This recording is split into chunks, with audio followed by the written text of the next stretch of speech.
तर मंडळी, मकर संक्रांती स्पेशल आज आपण सगळ्यांच्या आवडीचा आणि सगळ्यांच्या घरी आवर्जून केला जाणारा असा हा पदार्थ करणार आहोत. तुम्ही बघू शकता मंडळी, लगेच हातात घेतला की तुटतो आणि तोंडात गेला की विरघळतो, अशा पद्धतीचा हा पदार्थ आहे. चला तर मग रेसिपीला लवकरात लवकर सुरुवात करूया. तर मंडळी, आज आपण छान खुसखुशीत चमचमीत असे तिळाचे लाडू करणार आहोत. त्यासाठी ना गॅसवरती कढई तापवण्याकरिता ठेवली आहे. छान कढई तापून झाली त्यानंतर यामध्ये टाकून घेणार आहोत पांढरे तीळ. हवं असल्यास तुम्ही कोणती मार्केटमधून घेऊ शकता किंवा घरी असेल तर घरची सुद्धा तीळ तुम्ही इथे वापरू शकता. कोणताही गोळाचा पदार्थ असो की कोणताही पाकातला पदार्थ असो, आपण सगळ्या गोष्टी मोजमाप करून घेत असतो. कारण आपल्याला हा जो पदार्थ आहे एकदम परफेक्ट करायचा आहे, त्या कारणाने आपल्याला सगळ्या गोष्टी मोजून घ्यायच्या आहे. तर या ठिकाणी ही जे तीळ आहे 1 कप घेतली आहे, कपाच्या मापाने म्हणाल, आणि आपण मोजून म्हटलं तर पावभर हे तीळ आहे. ही तीळ जी आहे छान चटचट म्हणतपर्यंत भाजून घ्यायची किंवा अशा पद्धतीने बोटावरती रगडून पाहायची आहे. छान अशी बारीक व्हायला लागली की तीळ झाली समजून घ्यायची आहे. हे तीळ भाजून घेण्यासाठी फार काही वेळ लागत नाही. 5 ते 7 मिनिटामध्ये ही जे तीळ आहे भाजून तयार होतो. जास्त तीळ भाजायची नाही, नाहीतर लाडूचा जो चव आहे कडू लागू शकतो. आता तीळ भाजून झालेली आहे. एका प्लेटमध्ये ही जी तीळ आहे काढून घेऊया. आता ही तीळ साईडला ठेवून देऊया. परत तेच कढई गॅसवरती चढवायची आहे आणि यामध्ये शेंगदाणे टाकून शेंगदाणेसुद्धा आपल्याला भाजून घ्यायचे आहे. तर शेंगदाणे जे आहे मी पाव वाटी घेतला आहे. या शेंगदाण्यावरचे साल तळकेपर्यंत शेंगदाणे भाजून घ्यायचे आहे. आता शेंगदाणे भाजून झाले. शेंगदाणेसुद्धा एका प्लेटमध्ये काढून घेऊया आणि हे शेंगदाण्यावरचे जे साल आहे काढून घ्यायचे आहे. लगेच सालसुद्धा काढून झालेली आहे. आता हे मिक्सर जारमध्ये टाकून अशा पद्धतीने छान ओबड-धोबड आपल्याला काढून घ्यायची आहे. जास्त बारीक नको व्हायला आणि जास्त जाडसुद्धा नको राहायला. आता सगळ्यात महत्त्वाचं काम ते म्हणजे पाक करून घ्यायचा आहे.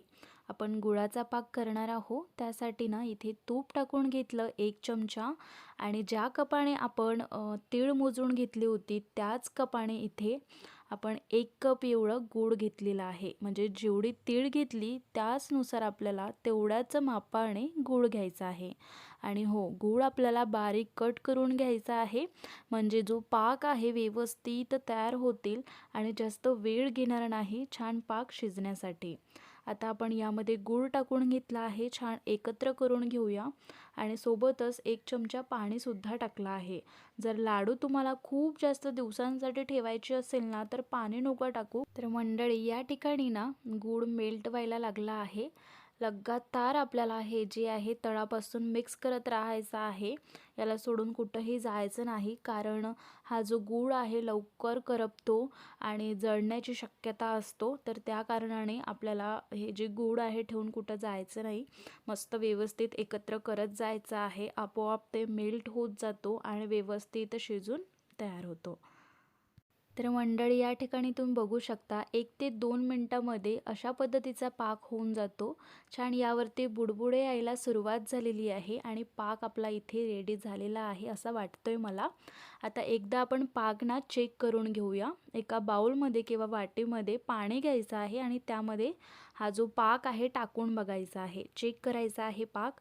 पाकाची छान गोडी व्हायला हवी आणि जो गोडी आहे छान सॉफ्ट असायला हवी.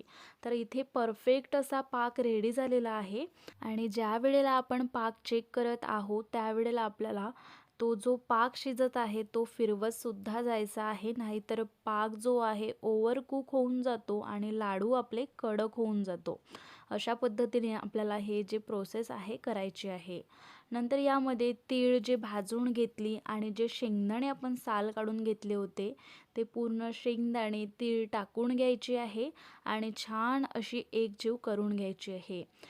ज्या वेळेला तीळ आणि हे जे शेंगदाणे आहे टाकायला घेतो आपण त्यावेळेला गॅस पूर्णपणे बंद करायचा आहे. नंतर हे तीळ आणि शेंगदाणे टाकायचे आहे आणि एकत्र करायचे आहे. लगेच आता हे गार व्हायला सुरुवात होतो आणि जसजसं गार होतो तसं हे गोळा व्हायला सुद्धा सुरुवात होते. म्हणून हे जे प्रोसेस आहे खूप जास्त आपल्याला फास्ट करायची आहे. लगेच हे जे कढई आहे आता गॅसवरून खाली उतरवायची आहे. जर तुम्हाला लवकरात लवकर होत नसेल म्हणजे फास्ट काम होत नसेल ना, तर हे जे कढई आहे गॅसवरतीच ठेवा आणि तिथेच लाडू वळण्यासाठी घ्यायचे आहे. कारण हे जे सारण आहे गरम राहणं खूप जास्त इम्पॉर्टंट आहे. आणि जसजसे आपण लाडू करत जाऊ ना, 1-2 लाडू झाले की तळापासून मिक्स करत जायचं हे सारण आणि नंतर लाडू वळायला घ्यायचे आहे. पण तरीसुद्धा तुमचे लाडू व्हायचे असेल आणि हे जे सारण आहे पूर्णपणे कडक झालं असेल, तर तुम्ही पुन्हा गॅसवरती सारण ठेवून नंतर लाडू वळून घेऊ शकता. आता काय करायचं, हे जे लाडूचं मिश्रण आहे खूप जास्त गरम असते, चटके लागू शकतो आपल्या हाताला. त्या कारणाने आपल्याला काय करायचं आहे, एका वाटीमध्ये पाणी घ्यायचं आहे, गार पाणी. नंतर हाताला लावायचं आहे ते पाणी आणि छान असे लाडू वळून घ्यायचे आहे. अगदी सोप्या पद्धतीने हे लाडू होऊन तयार होतो.